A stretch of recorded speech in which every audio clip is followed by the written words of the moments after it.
night, bro. Listen to something. Y'all had got out the game. And Abel had texted me like 150 in the corner. We got, bro, get on. I got on there. These niggas playing all-star team up. I gotta get my get back. Them niggas was dope. The first game I had Kobe, I got 56. Niggas say I think an all-star team up there. They calling us. All right, oh, bro, y'all. That nigga would have woke up quick as hell for that shit. It was 2 o'clock in the morning. You know, I woke up. Oh, bro. Plus, you and me talking about some all-star team, man. Me and Abel was on the, we was playing against somebody that y'all don't fuck with. Who, Carlo? Yeah. I'll go fuck out of the game in that home, bust his ass too. Not that deep.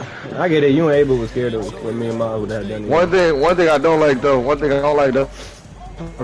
Is all them be saying nigga. They say nigga like after every sentence. Yeah, that should have been dead. Ain't the only nigga who don't say that. Exactly. But cool. He should have won right up. Come on, Jimmy. Not for the put me in a position to feel like, damn, I gotta tell these niggas something. If I say nothing, my nigga. I feel it. But if they saying every sentence, we on the game. It's like, bro, like every sentence, them niggas. I know that one nigga that nigga. Like his cousin's friend they be playing with. I forgot his name. I'm just like, shit, every fucking sentence, my God. Yeah. That's supposed to be saying nigga more than us. There be some people at my job be doing that.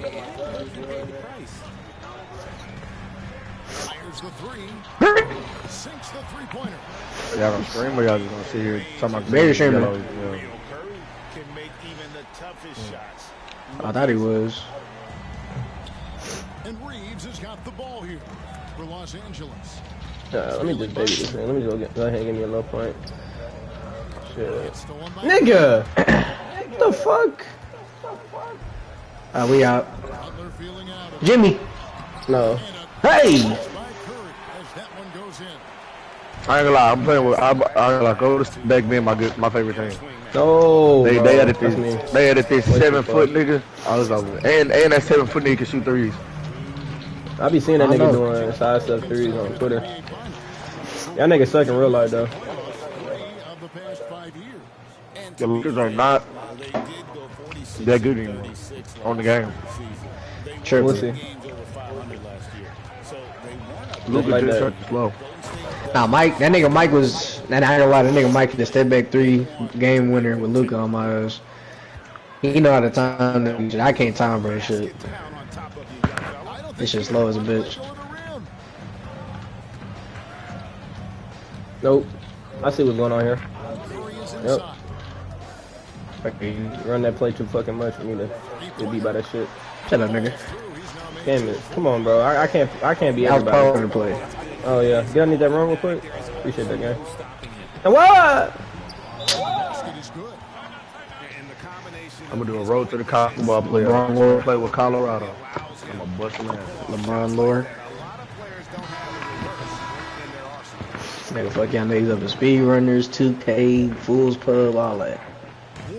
Alright. OG Fool's Pub. Oh shit. Last time I saw you in 2K. Hey! Proceeded to bust your ass. I really want to play drunk as fuck when we played that game. Where is Mike and Josh and Josh with his girl? He don't got in the game and talk to his girl the whole time. Where's Mike at? He told her, you're basically kind of the same thing. Kevin, back to you. But Josh not gonna play All-Star team up. But hey David, thank you. When it comes to players who like having fun, Jimmy Butler has to be way out. Ooh, okay. Finally fast. I'm gonna get that hoe down by the end of this game. Oh shit! Nah. Jimmy is definitely one of those guys that likes to troll and have fun. Now here's Doncic. Jimmy Butler you got to make that What? by LeBron, no good. Nah, we on that, bro. Green! Jimmy Butler stops this time. That nigga shit. Rui. What you trying to do, Rui? Show me something. They came out and forced them. Huge difference in activity level from both teams tonight. I should have spent trying cheese. Oh my god. He should make more oftentimes. Green! And so it's the Golden State Warriors. If you'd have made that with Moses Moody, bro, I would have shot my TV. Their defensive You wanna quit and pick a new team or you gonna be done? Nigga, chill. First quarter. Hey, First time I I got got legs. in the game. And if you're just tuning in, we've got a wide margin on the scoreboard. Nigga already but, hurt. plenty of time left for a All comeback. fucking ready, bro. And the Jesus Warriors guys, Christ. what jumps out to you in this game, stats-wise? I didn't want to use your ass no They more, use the bro. fast Weak break to ass shit. generate some easy buckets What before the fuck is this? I hate this fucking game. In this league, it is so hard scoring in the half court. Look. So you have to run every time you You get bitch ass nigga. To your face. Greg, you think about what they call float game. Why does that one shot earn in a game like that? I mean, Snap that, it's snap a that, random motherfucker, level of snap that. Right? The floaters, Brett. the teardrops, whatever you call them, runners, often the finishing touch to an already well-developed. White boy, clown. Come here. Nigga. Now, Pajemski. He has yet to score. And good. Like I don't know what they want me to do about that. I literally saying in his face and somehow that's an open. Now for the Warriors. Funny. Wait, these Nigga niggas. too little. And connects. Bet. Slams We it can go in. back to back. Rising Fuck. up. Dalton. These niggas be playing 2K with. Here's Pajemski. And he lays it straight in. Yeah, bro. Pajemski's got 4 this quarter. You know what? Hey, Let up even for a moment. That's his killer instinct. 19-9. Trap, Trying- trap, trying to Travis play some Hunter, all-star Travis team up, Hunter. maybe? Travis Hunter. Hot, get it in. No matter what the situation is. And connects. Travis Hunter. Going up strong inside. The rookie Christ. doesn't hold back in the That paint. nigga Trav feels different on this You song. can never really count out these Los Different Angeles type of- Lakers. Why is Curry open, bro? Like, how do you let that happen? Damn it. They overcome obstacles, and they have tremendous willpower. Warriors versus the left. Here's Connect. Curry. The three-pointer, no good. Warriors leading by 11. Curry looking around. So cut back, boy. All right, Shadur. Tear that fuck out, Shadur. And he What? It's okay. These niggas getting in the game right now. Connect picks one. Green. Let me sit up.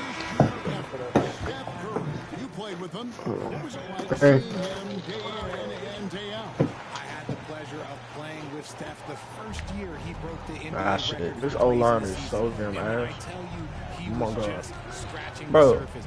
He was fucked up. always looking to push the boundaries, to see what he can do, and to work at Oh. every aspect of it. Oh. Doncic. Ah, come on, Doncic. Warriors pull it in. He was wide open. And Curry has it in the corner. Three-pointer. Hachimura grabs the miss. Lakers trailed by 13. Nah, shit. Come on, bro. It's And I'm passing it to Luka. now the Warriors moving it up. And a little under 2.5 minutes gone by here in the second quarter. Get a little ass out the way. Post misses the shot. Alright. Doncic with it. Jackson Hayes, bro. Oh my God. Hold on.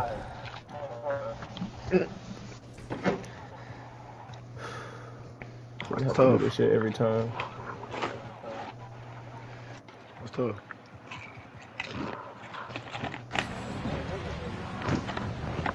Six on the shot clock. And she Oh. puts it down hard. And what an explosive finisher LeBron is, rocking the rim whenever he complicated goes up tripping. like that. LeBron, help! Curry automatic from deep. Obviously, this guy has a We should not rely on Luka to get around the fucking ring. Yeah, he's gonna get tired soon. There's the pick. And Buddy Hield is going to pick up the Boy. foul. Lucky, bro. It's a bucket. The Warriors making a switch here. Dick. No, 14 seconds. All right, hold on. Just under 3.5 minutes played here in the second quarter. Doncic bounce pass. Down to 5 on the shot clock. Draymond. James absorbing hits on the drive. Yeah, just too much big boy basketball by LeBron. Oh, can I have that? Oh, for the state. Come on, gang. I sure do. Now, Like that, here's bro. Butler. 7 points in the game. That's a bucket. It's Oh. by Thank you. Hayes. Doncic looking it over. Shoots over Podziemski. That's so tough. And there's another one for the Lakers. Okay. And here's Hill. He'll bring it up for the Warriors. They've led by as many as 14 points.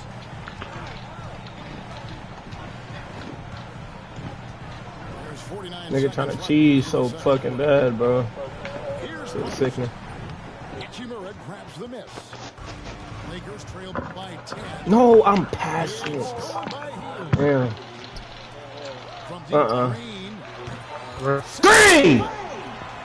Green's floor stretching ability. Fair enough, One of bro. the things that makes this offense so dynamic. That shit. 20 Yeah. seconds left in the first half.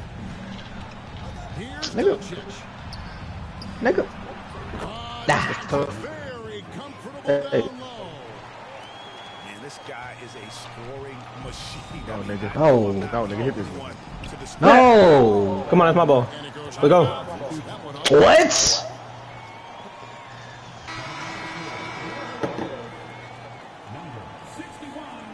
Oh, no, give me that shit back. I said, give me that shit back.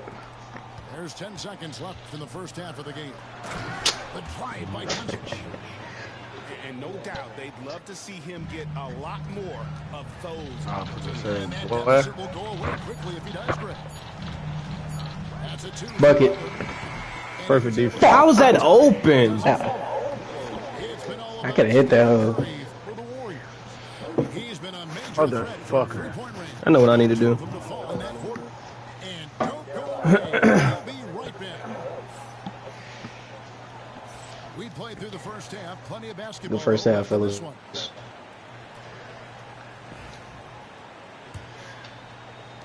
Lakers trailed by 9.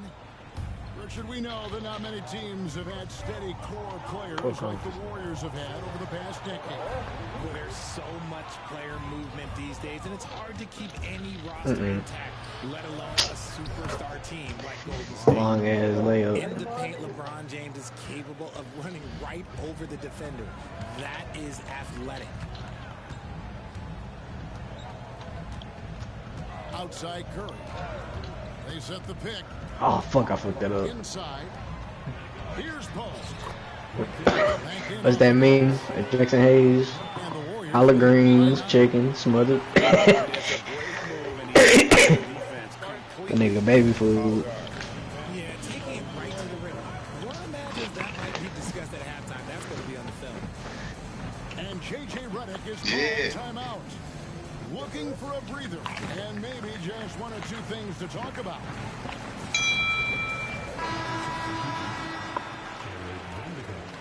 Yams, collard greens, mac and cheese, Lakers trail by cornbread. 9. These are braised oxtail, and these are neck bone. So James outside. And he drops it. Oh! And LeBron James will Okay. outsmart you. He will open up things for other teammates with the pick and roll.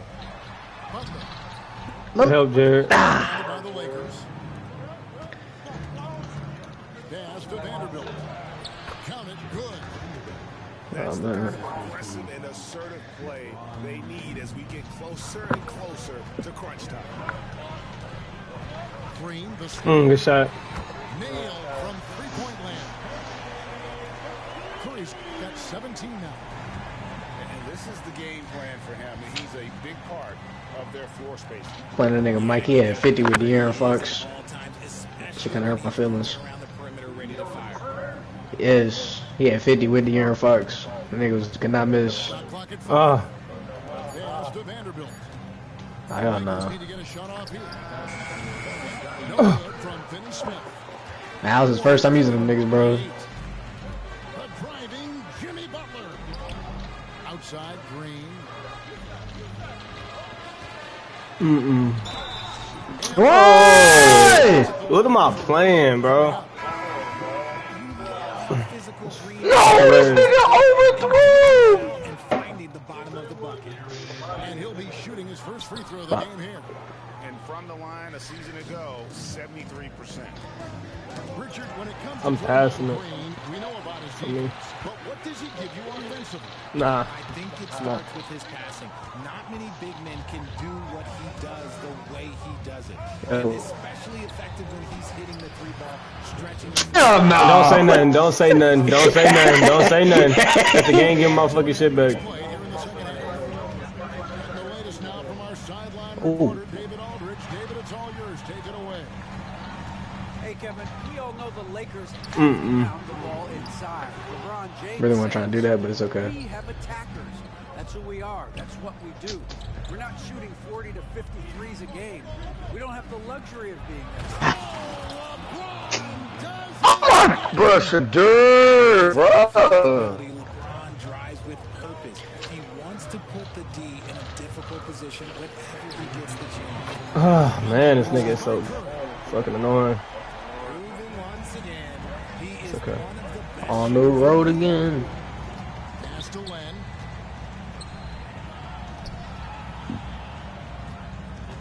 1:46 left in the third. Here's Connect. Yeah. How is that strong? This game is selling me right now, bro. Like, He's off on this contest system in this game is fucking terrible. Where's the dot? Oh. Here's James. LeBron playing like a big man inside.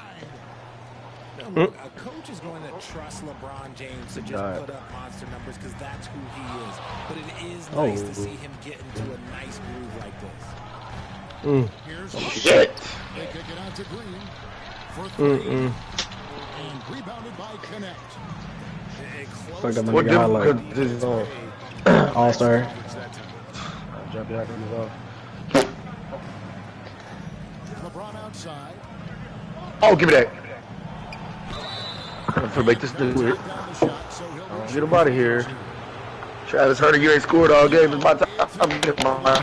his physical ability. Top you Oh. just scored, my guy. But the thing that stands out to Travis How many points Hunter. Bron got? Top you just scored, my guy. Hey! 14. never lost his insatiable. Uh-oh. He got 14? Mm-hmm. If anything, he's gotten stronger. And something you see with the Lakers, they really trust their role players, don't they, Richard? Yeah, LeBron does a great job of empowering his group. That's why he's top 5 in the league all time in assists. Hey. If you earn his trust, he will give you a ton of space to work. The Lakers know that they can only go as far as their great group of role players. Here's Vanderbilt. Good boy, Brian. Again, no good by the Lakers. This nigga went out of bounds in there. Butler with it, he'll bring it up for Golden State. They've led by as many as 14 Good shot. points. Let's go. Come on, bro. I'm trying to think of the last time I saw him miss a shot like that. It's been a while. LeBron LeBron! misses from close range. Down low. And he misses. Hey! See, bro, like, come on, bro. That's the shots that we cannot miss, bro. That's 5 points we missed out on. And still able to finish. The Warriors have gone 4 for 5. Great. He made that hoe. How he jumping still contest, Yeah, bro? Keep that moaning from the money. The third quarter comes to a close. I ain't gonna lie, the thing that make it open from this game though is I played nigga with I played online. I had the Spurs, we had fucking Boston. All I do was pick and pop.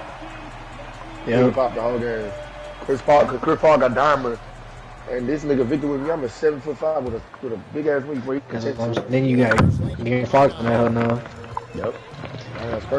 Spurs turned into one of the best teams quickly. The quick look was good that time. And the Well, Lakers have possession. Victor Wembanyama, that nigga De'Aaron Fox went off. I mean, the type of nigga I am. I put De'Aaron Fox, I put Nick Collison in the game and have straight shooters. Oh, in the good game. shot. And the defense has to be And you got aggressive with Stephon Luka. Collins, or what's his name? Castle. And he is looking to pull. Hey, I'm pulling, nigga. Alright, let me chill. Chill out. Chill out. Dumbass shit, bitch. Over to the left wing. Pass to Vanderbilt. That nigga open. 5 on the clock. That nigga need to hurry up and quit, bro. That one Oh my I'm god. out of here. Connect. So instinctive at finding open space there. I missed. Fuck. About a minute played here in the fourth quarter. That's tough. Now Pajemski. Come on. Okay. The Warriors miss again. Tough. Doncic outside. Fuck no. That doesn't go either How's for that Doncic. weak, bro? Warriors leading by 4. Here's Payton. Good defense. Weak ass take. Those are chances. Almost always Oh. you can rely on him to get you 2 points, but the D, just enough to keep him out of rhythm. Pass to Len. My nigga. Doncic right side. Down goes go. basket number 6 for him this game. He's taken 12 shots in that half. Oh my god. Creating Oh. will move defenders around. And so Steve Kerr calls for the timeout. And clearly an important juncture. He's going to have some choice words with his team.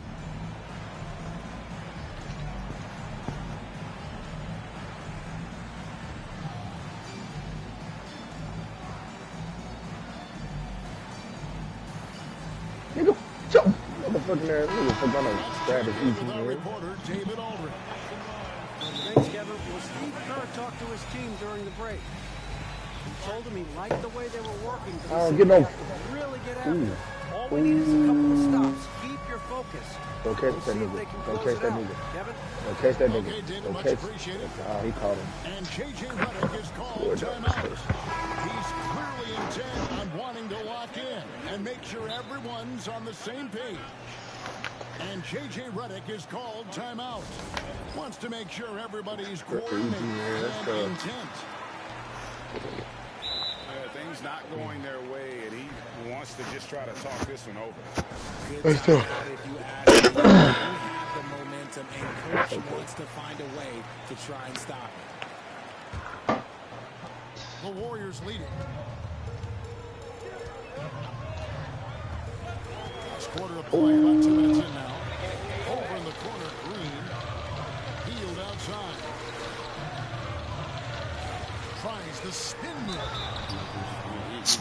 Luka, you didn't have to. Hold Once on. he has you up in the air, he is really skilled at drawing the foul.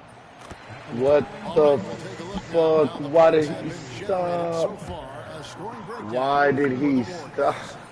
The name of the game in the modern NBA is making threes, spacing the court, and that's exactly what they are doing tonight. Here's Doncic. Pass to Hachimura. Oh. Offline with How's that? I don't get this game, bro. Fuck it. It's not meant for me to get. It's on them to scare Shot. off those shots. Not the shot I expected him to take or make, but hey, look, joke's on me. He hit it. Nope. LeBron with it. Now What are you Green doing? No foul? Did Curry just block that? Nah, Draymond Green did.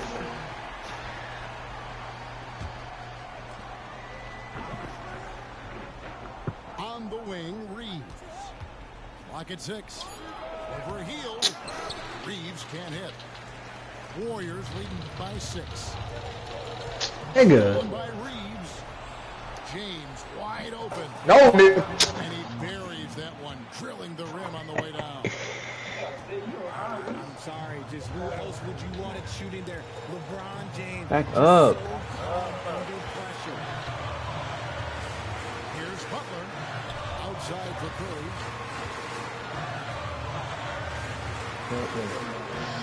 Curry. Let's pick. Let's go. Take off. I'm trying to fucking foul, bro. Just an unselfish play from Curry, always ready to move Yeah, the ball and quit. his body to help an open shooter. Oh my god, bro. And it's Golden State's ball. Acting like Draymond actually does that shit. What are you? You just leaving people open, bro. That was a fucking amazing line. And how about the out of this world athleticism?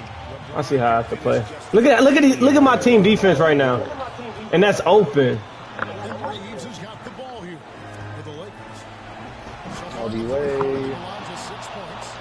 Was there ever any doubt who they were going to go to? Nigga, what are you doing?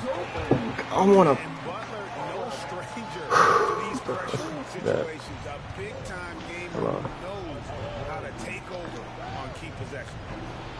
What the fuck? And here is James. It's in. This And he has nigga. brought them to within 2 points. Jesus. And you can't get a bigger Come bucket. on, these niggas not blocking What a at huge all. play coming through when it matters most. Give me that shit. And they beat it back. Spins. No. Let's go. Oh hell no.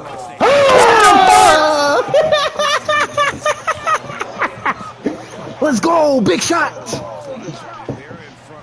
God. Let's go, bro. And so Steve Hold on. calls for the timeout. We're gonna fix this shit all right now. Huge moment, folks, in this game. And he wants to be prepared. Well, given the scenario here, how do you approach this next possession? Always intriguing to see what a coach draws up in this situation. If they've got a surefire, quick bucket play, let's just say now's the time to use it.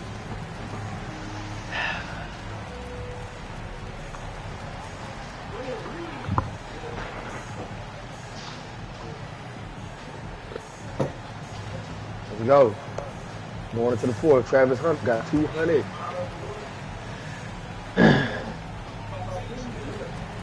Both teams will make I ain't gonna substitutions. lie.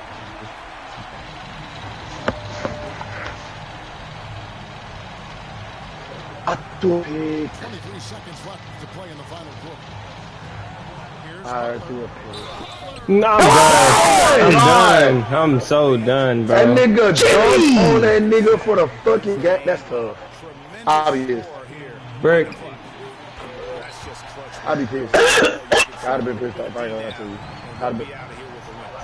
Oh, Shallow! Here's James. Thank you. No, that was Curry. Draymond blocked that hole. Fuck. Is he gonna miss him? Brick. No way, bro. That's tough. I'm done, bro. That's They crazy. missed both of them. I'm done, bro. No, pass the ball, man. Come on, bro. God. Come on. I swear to Jesus, bro. Thank you, bro. I was passing the ball, my nigga. Take your time, bro. Take your fucking time, bro. That's good. All right, come on. Thank you. I was, bro. J.J. Redick calls timeout here. Pivotal moment in this game. He's not taking any chances. Still, good still. Defenders, guys, come to your mind. And if you can get a three, shoot it. Otherwise, get the quick two and a foul. Yeah, Okay. time is the enemy at this The point. beef So is I up. think I He don't want it. He don't want it. Them niggas don't want it. No one I could have hit that three. Triple step back and win the game. them to within just one. What? Good game. GG's. I played a good game. It's just Jimmy Butler dunking on Jackson Hayes, and that one. I got down. I got LeBron down. I James wanna missing. play. I wanna play. Both free throws. I'm in the middle of this college football game. Hold on a second. Give me a Second.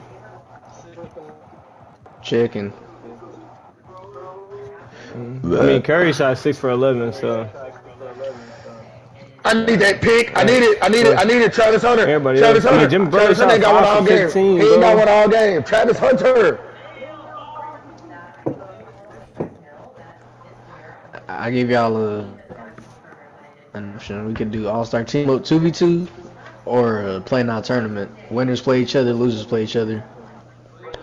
Oh my god. Oh my god, just threw a pick. Bruh. Y'all watch the end of this game. Watch the end of this game, please. Watch the end of this game, please.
I'll be pissed.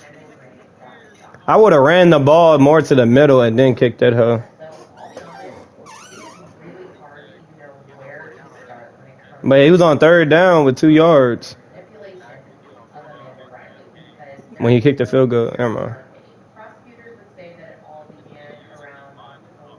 Oh! Yeah. Shit, right.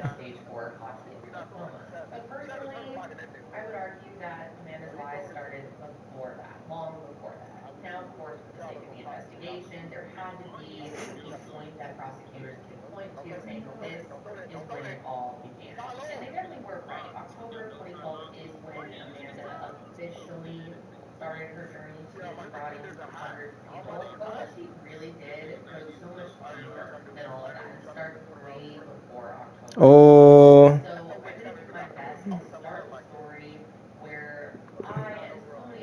Getting lucky right now, Zamar. That should have been a catch.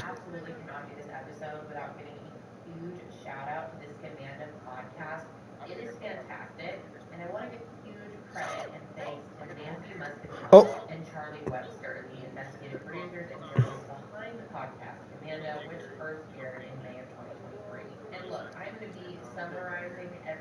He better not be throwing it. Yeah, I was trying to say.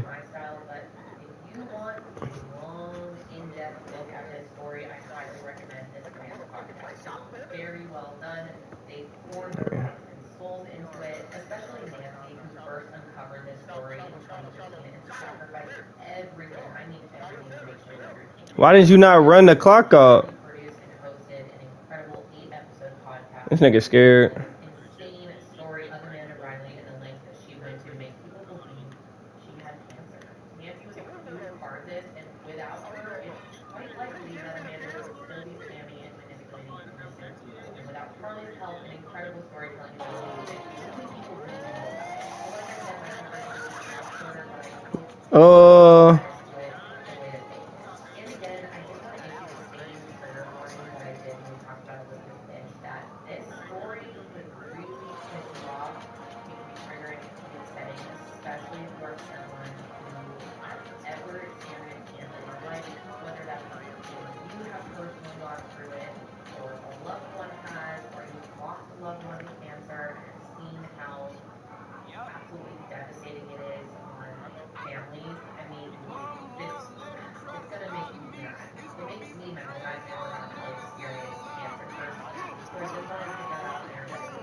Imagine he faked at her.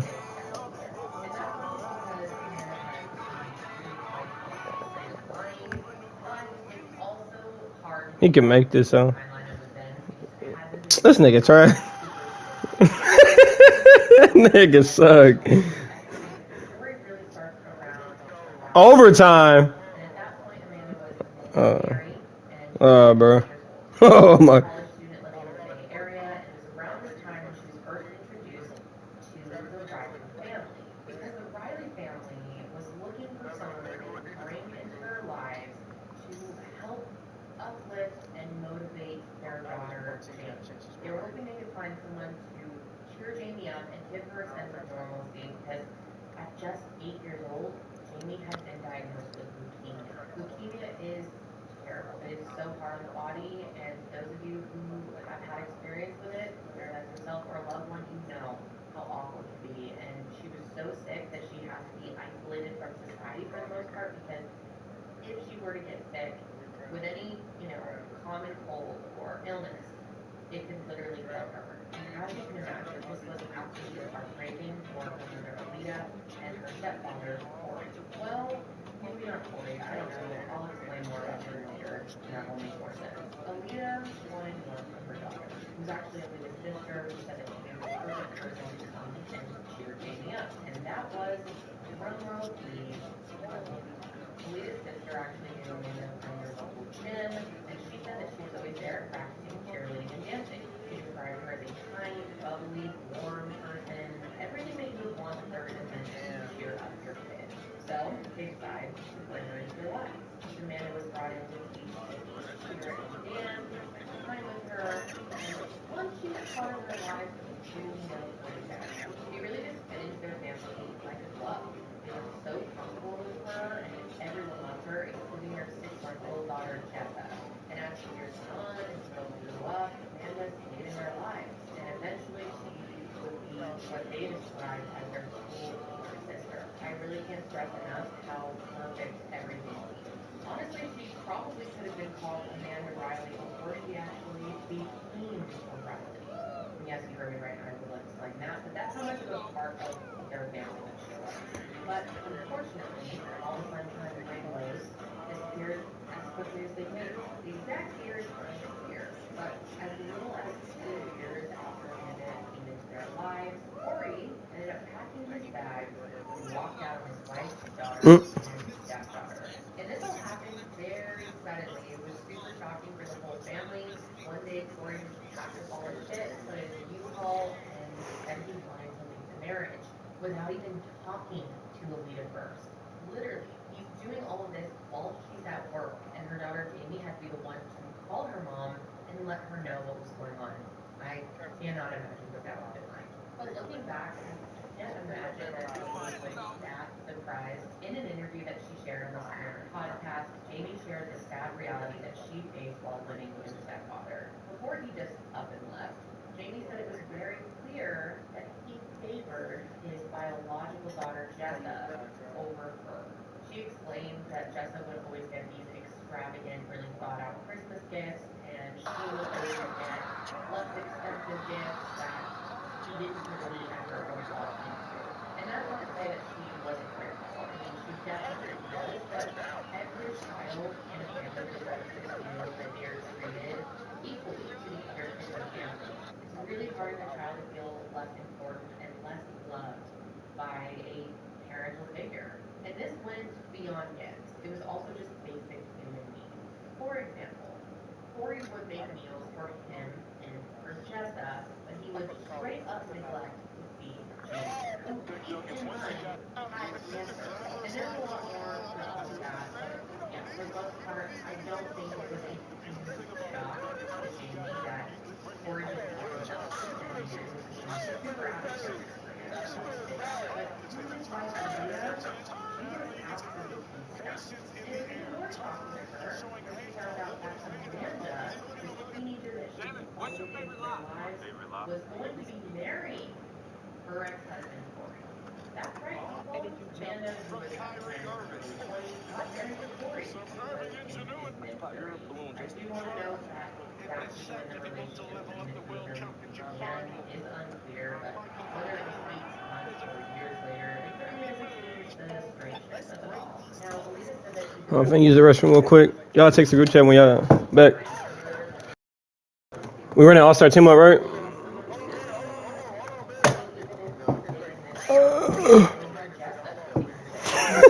tried to be as kind and civil as she could to both Corey and Amanda for her daughter's sake. And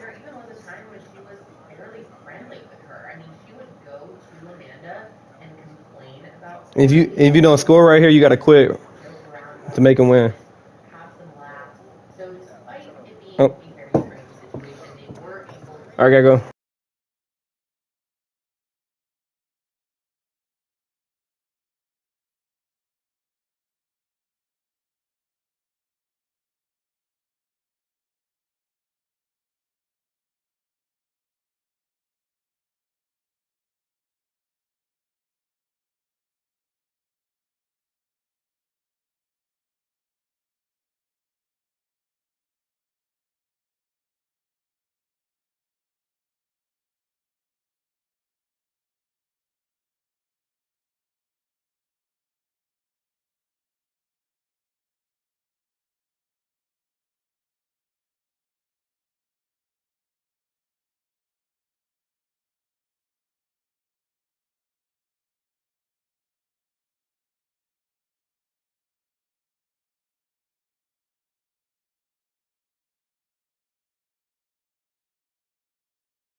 Hello?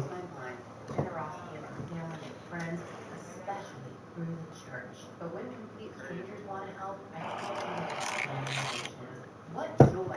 Another read. After sharing testimony with 3 other inspiring speakers, the same amazing group that came caroling and brought Christmas to our door last year approached me with cards, gift cards, and money. We are so grateful for all of it. This year they went a step further and were asking what we needed. Not only that, we've seen people jump over cars, people. Man, he jumped over a paper plane. Come on, man. His support was incredible. I like the prospect. He needs to talk to his grandchildren.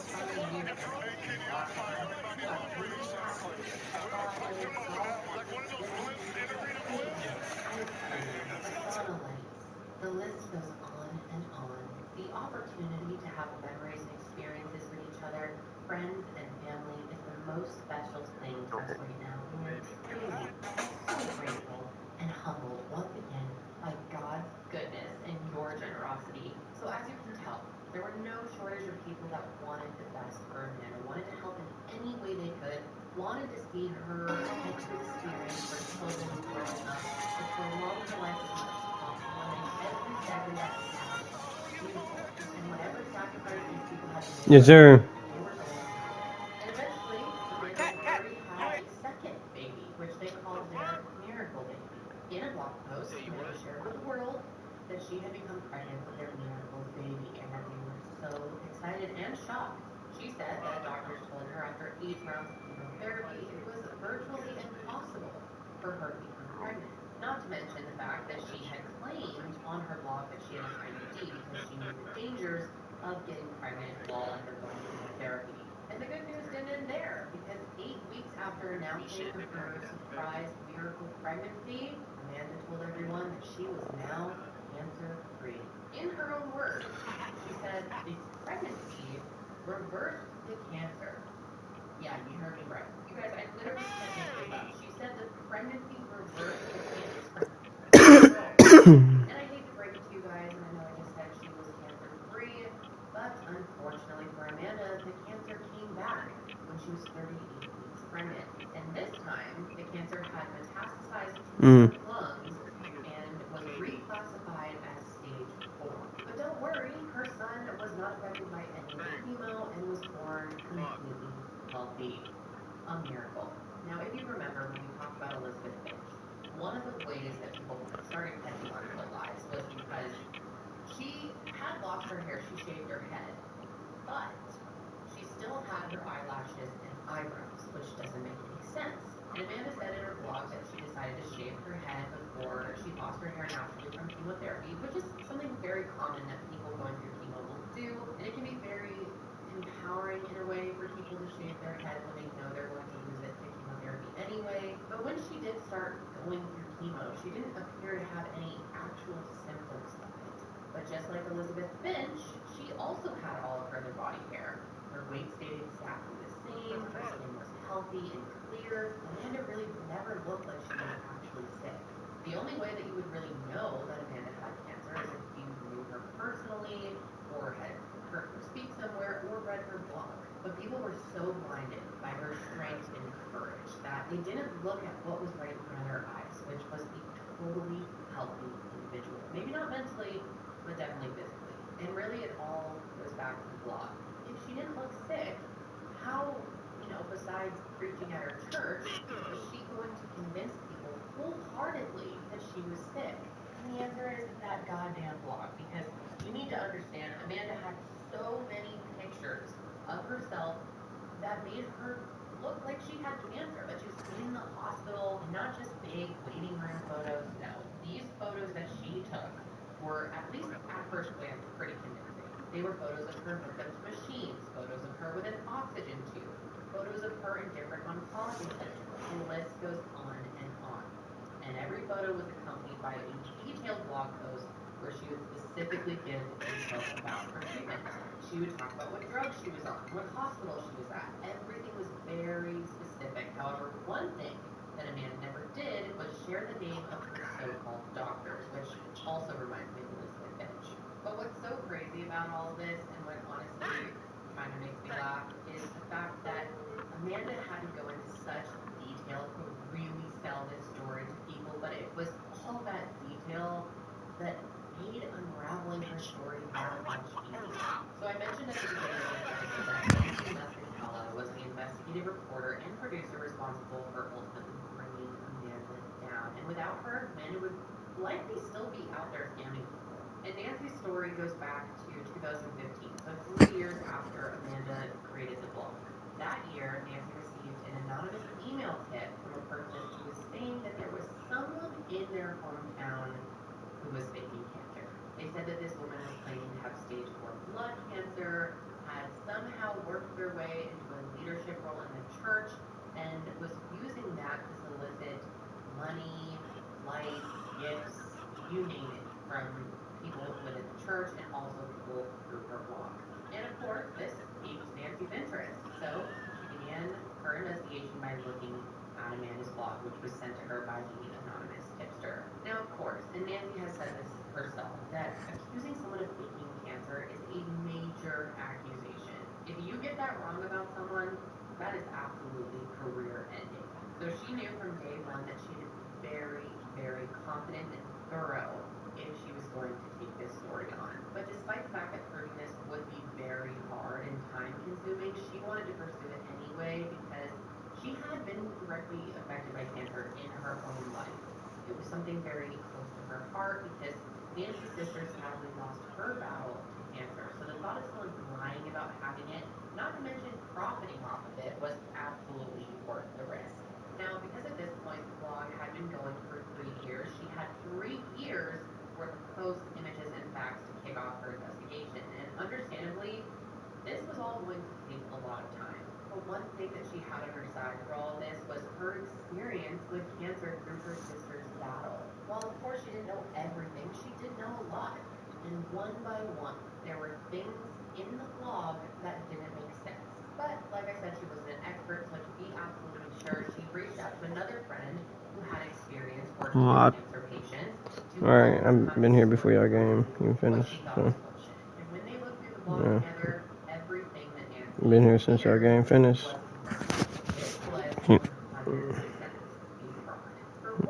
All-star team up with Mike.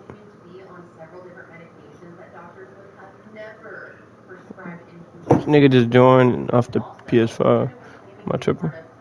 Oh. I mean, y'all can play if y'all want to, bro. I don't care. I ain't tripping. So knowing this, Nancy was like a dog with a bone.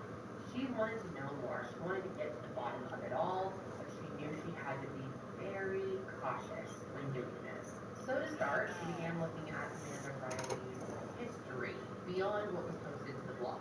And that's when she stumbled across the Okay. No, what this nigga talk about?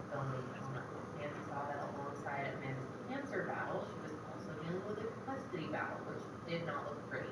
So at that point, she decides to reach out to Alita and try to get some more information about Amanda. So Nancy got in touch with her on... I don't even remember ever playing you, Mike. And very shortly after she reached out, Alita called her. And obviously, Nancy had to be very vague and careful with her questions. I don't remember playing you. Did you know that your ex-husband's wife is faking cancer? I mean, for all she knew at the time, Alita and Amanda could still be friends.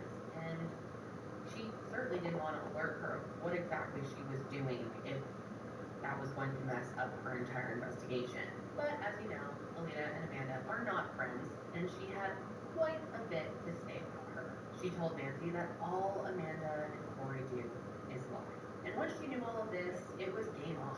So for weeks, months, and eventually years, Nancy followed Amanda's cancer journey through her blog piece by piece and fact-checked everything she posted. And you guys, some of the stuff that Nancy learned will make you literally speechless. Let's start with the fact that Amanda faked having cancer 2 years before she faked having cancer. Through Nancy's research, she began speaking with Amanda's friends, both new and old. And well, it turns out in 2010, 2 years before Amanda even started the blog, she and Corey told a friend and her husband that she, Amanda, had stage 4 cancer and had only about 6 months left to live. And obviously her friend was shocked and devastated to hear this news, but as time went on, She also became sus of Amanda. There was one specific time that Amanda came over to her house and they were swimming.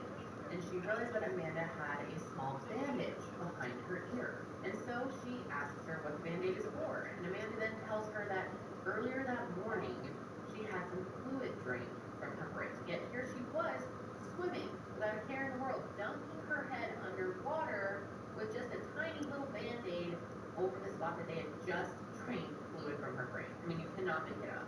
And this friend of hers was so skeptical that she ended up reaching out to another friend of hers who was in oncology and asked her if someone had just had fluid drained from their brain that morning, would they be allowed to go swimming? And she said, absolutely fucking not. And then when 2012 rolled around and Amanda tells this friend that she is pregnant, Amanda's friend was so sick of her lies at this point that she said, I thought you were dying. And I'm sure you can just guess how Amanda responded to that one. She tells her friend that the pregnancy was reversing the disease. That's right, reversing it. Tell me you don't know science without telling me you don't know science. And Amanda's claims over the years only continued to get crazier. And one of the wildest claims that Amanda made for all of this was that she was part of a clinical trial for the drug Keytruda. Keytruda is an immunotherapy drug used to treat several types of cancer, including Hodgkin's lymphoma. Well, according to her blog, doctors tell her that this is her last hope. After relapsing so many times, it was this drug or nothing that would save her. And Amanda being Amanda, she continued blogging about all of this. She blogged about maintaining hope and how she wasn't going to stop her fight. But the one problem, Keytruda was going to cost $12,500 a month, and she was going to have to be on the drug for several months. And not just that, but the clinical trial was located at a hospital in New York. So on top of the cost of the treatment, Amanda also had to find the funds to fly out to New York and find places to stay. And I'm sure you've already detected a pattern, so you know exactly where this goes next. Amanda used her blog and involvement in the church to solicit money and other acts of kindness from people to, quote, make it happen. Not only did thousands of dollars pour in, but people were also giving her their airline points to buy flights, setting her up with places to stay in New York. People were just willing to do anything they could to help save Amanda. This became a group mentality, and Team Amanda was a movement that people wanted to be a part of. People would take photos of themselves holding signs that said Team Amanda and post them. I mean, they wanted to see her get better, and like I've said, they were willing to help her because she was a mother, a friend, a member of the church. Exactly the type of person who deserved a second, third, or fourth chance at life. And to be clear, she was really going to New York. One thing Amanda wasn't was lazy.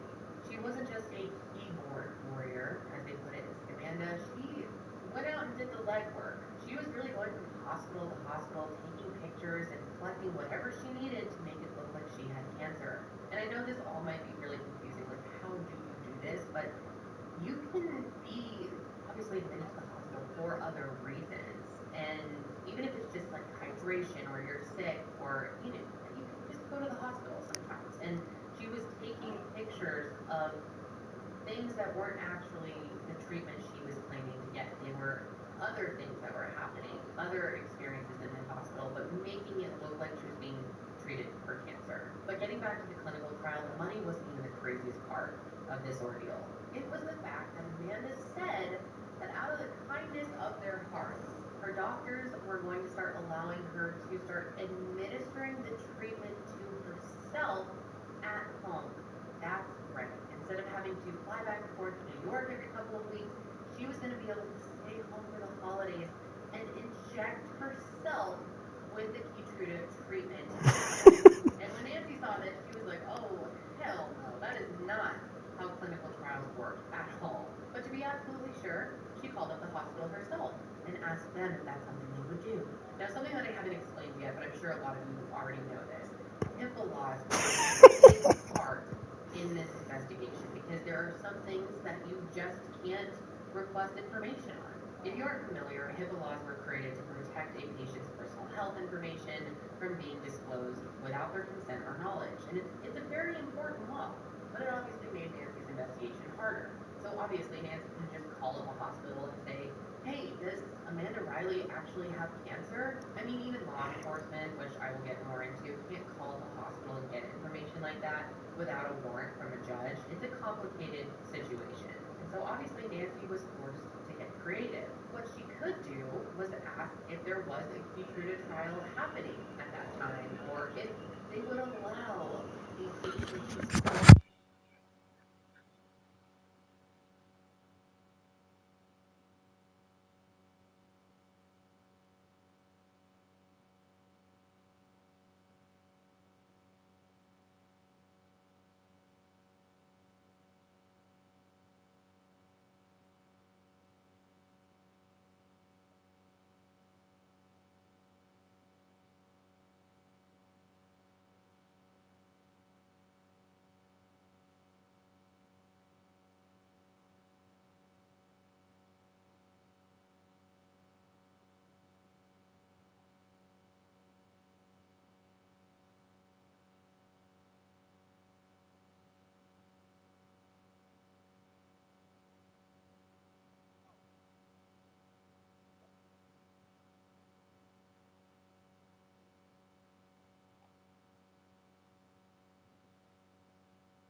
Oh, I got some stuff coming in for this room. Detective Jose Martinez. After sending him tons of messages via phone and email, he finally got back to Nancy and said he'd take a look at what she was telling him. And once he did, he went all in, just like Nancy did when she first found out about Amanda's story. I mean, the whole thing was mind-blowing to everyone who found out about it. It was like a train wreck that you couldn't look away from. But just like Nancy, Detective Martinez knew that because of HIPAA laws, it would be hard to straight up get an answer on if Amanda actually had cancer or not. So here's what he did. He started by looking at the blog, of course, and he found discrepancies and compiled every shady thing she appeared to be doing. And what did they do with that information? They went to the IRS. Because like I've already said, lying isn't illegal, but taking money under false pretenses absolutely is. All those donations that came in through her support Amanda.com page were 100% without a doubt wire fraud. That is, if they could prove that Amanda didn't have cancer. And if you're thinking, well, obviously she didn't have cancer, and they've pretty much proved that by now, but it isn't as straightforward as you would think.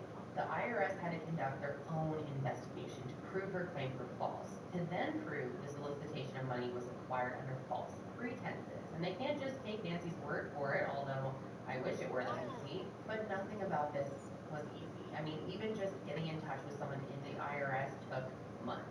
But once they did, it was full steam ahead. Arlette Lee was the IRS special agent who got involved in the case, and you guys, this woman is a badass. After sitting down and talking with Detective Martinez, she decided that this was definitely a case she wanted to pursue. However, once she did start pursuing it, everything about the investigation was put behind a locked door. This was now a federal investigation, so Nancy couldn't be clued in on what was going on, and she could only hope that they were coming to the same conclusions that she was. Weeks, months, and then years went by, and Nancy just had to hope that Amanda's scam would eventually be made public. Now, of course, there were a handful of people who did know what was going on, including Alita and Jessa, and you have to keep in mind that she was still fighting in this damn custody battle. And now knowing that Amanda was being investigated, Alita finally had the opportunity to show the judge that Amanda wasn't the person that she claimed to be. And Nancy was the one who gave Alita the permission to tell the judge about what was going on in the first place. And she knew that this would mean that Amanda would find out what she was doing, but at this point, what did she have to lose? And guess how Amanda reacted when she found out that people were looking into her? She dug deeper. She started blogging about the enemy. How on top of that, 5 years since Chick-fil-A has come out with and being in the middle of a messy custody I bet you've never seen it. But how often do jokes turn serious in NBA locker room? her life. And this worked well for her because she garnered more sympathy than she had ever before. And of course, who did Amanda blame for it all? Alita. She started telling people that really like man, you know, coming from college, you ain't never spent like $1,000 on class. These lies and her reputation. And that Alita was behind this entire campaign. And only further destroyed Alita's reputation. And so Nancy even wrote a letter to the family court judge explaining that they weren't friends and that she was just investigating this case. And Charlie, too. She learned about this story and claimed to the whole thing as an independent journalist. And she wasn't on anyone's side. like going to jail. But that didn't stop Amanda from believing that Charlie was just another person hired to spread false allegations about her. At that It really point, didn't matter if I they had to tried get to rid of silence LA. her, because to Team Amanda Almost was came out. the one. The But truth, how often and do they believed jokes everything turn that she serious was in saying, NBA and locker the room? lies just went on and on. It happened my However, first year, my rookie year with my lawsuit, glasses. there eventually was a breakthrough case around 2016 or 2017 when Nancy got a tip that a search warrant was going to be executed at the Riley's home. One morning, before the sun even rose, SWAT teams and IRS special agents stormed their home and left with boxes of what I can only assume was evidence. And Nancy herself was outside watching the entire thing go down. And one of the most interesting parts about this case is Amanda could not have been more celebrating it. I mean, she was calm as a cucumber. She seemed to be just completely unbothered. And as you can imagine, her house raid became public information. And word started to spread that Amanda Riley was under investigation. And do you know what her response to all of this was? She said that the whole thing was a case of mistaken identity. She actually tried to say that there was another Amanda Riley with cancer who was being investigated by the IRS. But don't worry, it wasn't her. And what's crazy is there actually was another Amanda Riley with cancer, but she was not the one being looked at by the IRS. And Amanda did just about everything she could to weasel her way out of being exposed, including slapping Nancy with a lawsuit. In the height of the investigation, Amanda filed a civil harassment lawsuit and restraining order against Nancy. She attempted to prevent Nancy, an investigative reporter, from contacting her, Oh, her no, friends, bro. anyone who knew her. Hello? Oh my Ever heard of god, freedom bro. press? Well, clearly not, because the entire lawsuit saga lasted 2 years, and it cost Nancy more than $200,000 when all was said and done. And Amanda had so many different arguments to try and win this dispute, including that Nancy got her and Corey both fired from their jobs. And they also claimed that Nancy was leaving them all these voicemails and stalking them, but all of it wasn't true, and luckily a judge saw right through that. And I mean, all Amanda had to do to win this lawsuit was prove that she had cancer, and obviously she couldn't do that. Not once did she present any type of document that said, here, look, I have cancer. But then a letter was presented to the judge from a hospital that Amanda claimed to have gotten treatment at, but it wasn't proved that Amanda had cancer. It was the opposite. Oh, It was actually shit. cease and desist, telling Amanda to stop lying on her blog that she was getting treatment for cancer at their hospital because she wasn't. And what did the judge also see? An apology letter from Amanda to this hospital, which she denies writing this, of course, but it was an apology letter to the hospital saying how sorry she was that she had said she was treated there when she knew that she wasn't. But what was her reasoning for lying on her blog? She explained that she just didn't want people to think she was a loser who had given up. Which, sorry Amanda, people think much worse things about you now. So in the end, when it comes to that lawsuit, Nancy ended up winning, and that is that. So it goes without saying that the walls were closing in on Amanda, and she was freaking shit. For a while, she tried taking down her blog and becoming more private on social media, but it doesn't stop there because this privacy and lying about cancer continued on outside of social media and blogging. During the lawsuit saga, she quit her job as a teacher and she became a principal for a private Christian academy, and she claimed to have been in remission again, but then she shared the sad news that she had relapsed again. So the school ends up putting on a fundraiser for her and another teacher who actually had cancer, and they ended up raising thousands of dollars for the two of them. So as you can see, the cycle just would not stop. It's insane. You would think with this investigation going on, knowing the walls are closing in, that she would stop and pull back from the whole story. But she didn't. And in fact, at one point, she even marched herself down to the San Jose Police Department with a large stack of papers for Detective Martinez. And this stack of papers was her proof that she did have cancer. But all it was a list of her medications and treatment plans from a website that is self-populated, meaning she could have written anything in there and printed it out. So it proved absolutely nothing. Then, at some point, everyone who had made a donation through Amanda's support page received a letter saying that they were a victim of a fraud scheme, which, as you can imagine, made people confused and question what was really going on. Even friends of Amanda were contacting her, asking what was going on, and she still could not be honest. The first thing she tells her friends is that this was all part of a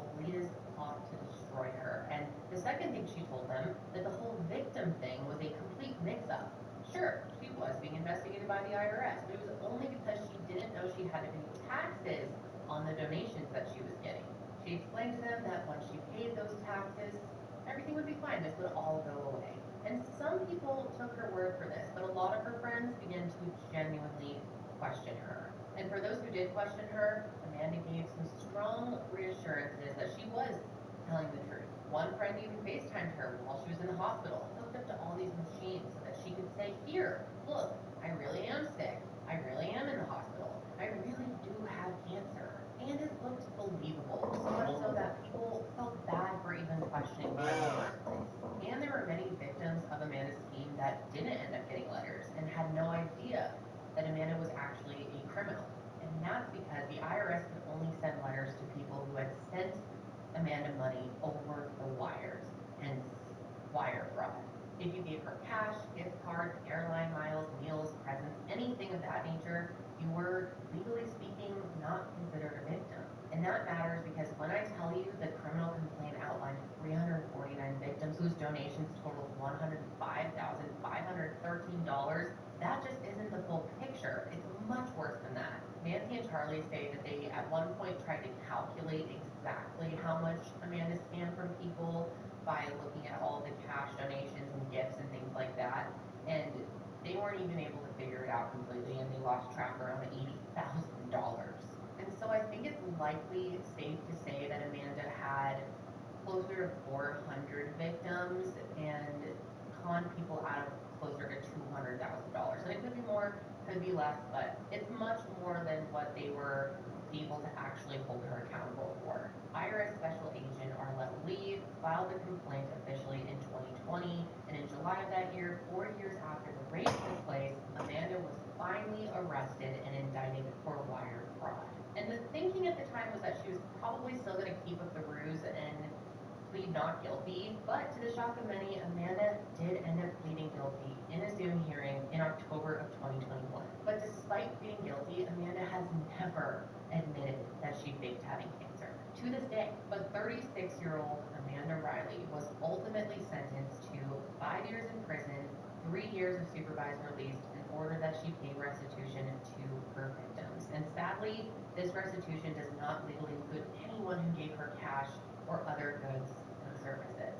Yeah, Amanda Riley will be forced to spend the next 5 years in prison. This is all due to wire fraud charges. She's convicted of actually swindling hundreds of people into contributing to this bogus campaign, all the while raking in their money, more than $100,000 of worth.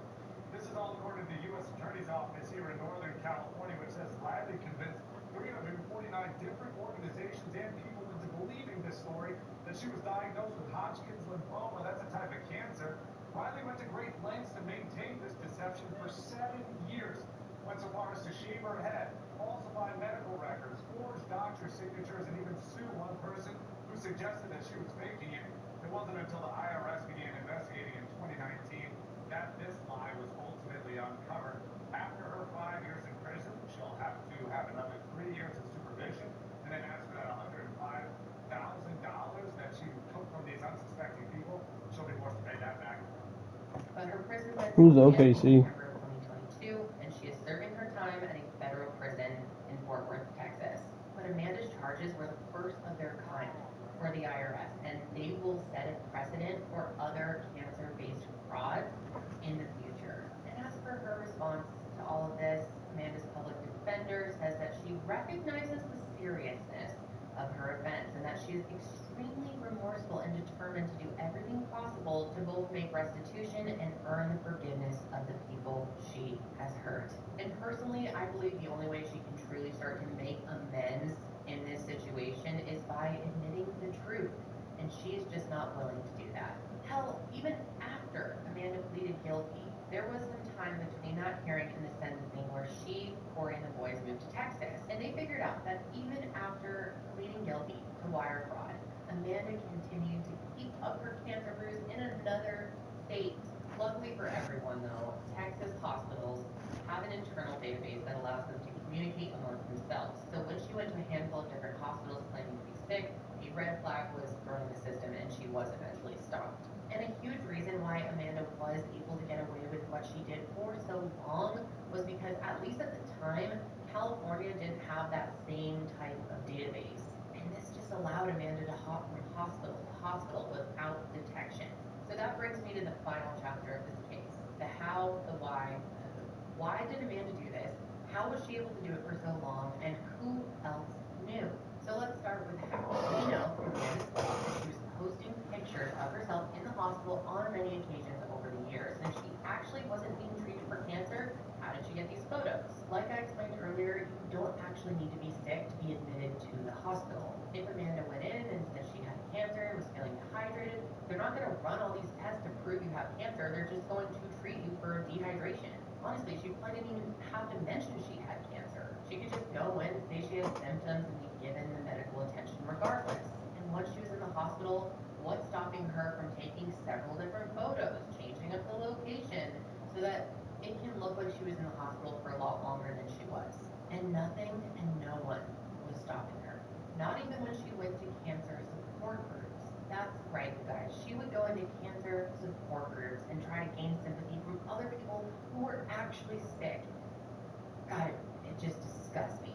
All of that to gain sympathy from others, probably to get inspiration from their stories as well. To me, that is just one of the nastiest behaviors that she had, which I don't even know why I'm so shocked with it, considering everything she did was despicable, but God, going to this work is just, that's the next level. And when it comes to even like oxygen tanks and equipment, that just legitimized her story. A lot of that stuff can be purchased online with zero proof necessary.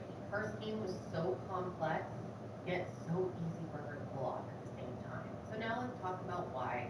Why did Amanda do all of this? Was it for the money? Was it for the attention? A little bit of both? I genuinely don't have the answer for this, and I think she and you as well would be the only people who really know. But what I can guess is it probably all started out of necessity. Probably motivated by some type of mental illness, which she was diagnosing on her behalf, and it turned into much more. As her story grew and the money started coming in, she saw the opportunity and just went with it. But I want to know your opinion. What do you think it started with? Do you think more attention in the beginning and then grew into more money schemes, or do you think it was money all along? I want to hear your opinion. Now lastly, let's talk about who. Oh, are you going to take a little vacation for yourself? Oh my God, what's that? The most obvious person here. What is that? Opinion one is Tabs. Did Corey not know that How his deep wife is a C? wasn't really sick? How deep is a C? How deep is how what's the comparison? And that's because on many occasions, Corey told people that he sat with her during rounds of chemotherapy. Okay? That did not happen. To me, and this is just my opinion, it's not proved 100%, but it seems pretty damn obvious that he had to have known. He had to have known, right? To say that he'd seen these treatments coming and they weren't happening. I just wanted to play All-Star Team Up. That's all I wanted. One time, and this is so weird, Corey told the woman who babysat his sons that he had a daughter from a one-night stand, and he was talking about Jessa and Alita, which makes no sense because that certainly wasn't a one-night stand. And why? Why would you even say that? Like, what is the point of that lie? Also, if we go back to the last Where is Mike at? Why is tomorrow Marvel Rivals? that he was forced to file bankruptcy due to the financial devastation of Amanda's cancer This treatment. nigga's not serious, bro. That's just not true. So does that open him up to any legal repercussions? Well, I'm very curious to hear your thoughts on any legal action taken against him in the future. And then there's another person that some people believe could be complicit in all of this, and that's Amanda's mom, Peggy. I haven't mentioned her yet, but she also claimed to stay with her daughter during her chemotherapy, and that does not happen. What's interesting is she was also technically one of those people who got letters from the IRS indicating fraud for maybe court case, but she only donated $10 after all of those years.